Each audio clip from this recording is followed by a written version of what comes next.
असां वटि हींअर मौजूदु आहे मेड़ जे ॻोठ हाजी काइम खोसो जो रहवासी कामरेड अली अकबर खोसो। हिन जो चवणु आहे त थरदीप हितां जो आहे थरदीप इदारो जंहिं वटि ई जेका 2022 वारी बोर्ड आहे उन सिलसिले में जायुनि जे सर्वे जे हिसाब सां थरदीप जो इंचार्ज आहे फवाद शाहानी।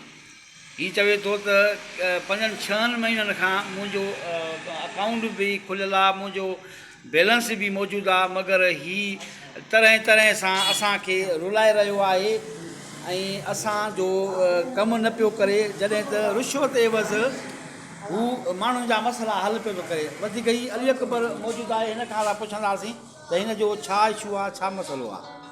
ॻाल्हि इहा आहे त हे मुंहिंजो माने वाल साहब आहे, हिन ई सर्वे में हिन जो नालो आयो, पोइ हिननि असांखे बैंक मोकिलियो। बैंक वारा चवनि था दादा हिन जो नंबर में फॉल्ट आहे, दादा नंबर जॾहिं NIC नंबर सही आहे, नाले ते थो अचे। हाणे वञूं था बैंक अल्फला में त बैंक अल्फला वारो चवंदो थरदीप वञो, थरदीप वारा ॾे वञूं था चवंदा बैंक अल्फला वञो, तव्हांजा पैसा उते पिया आहिनि, 6 महीनो असांजा पैसा पिया आहिनि।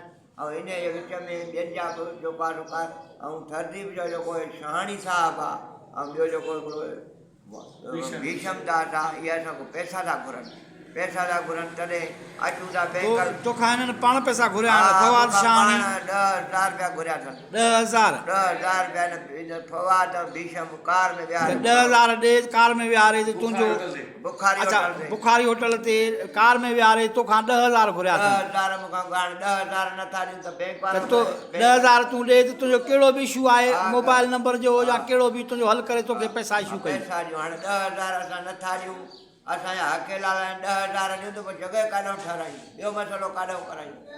हिकिड़ो महांगाई जो दौर आहे, तव्हांखे ख़बर आहे, शुरू महांगियूं महांगिया त पोइ हीउ मुंहिंजो पुटु काॾों जॻह ठाराए। वञूं था बैंक होॾे था मोकिलिनि, चिठी था मोकिलिनि बैंक अल्फला वारनि सां, बैंक अल्फला वारो मैनेजर बि असांखे रेस्पॉन्स नथो ॾिए, चवंदो मालिक अचनि।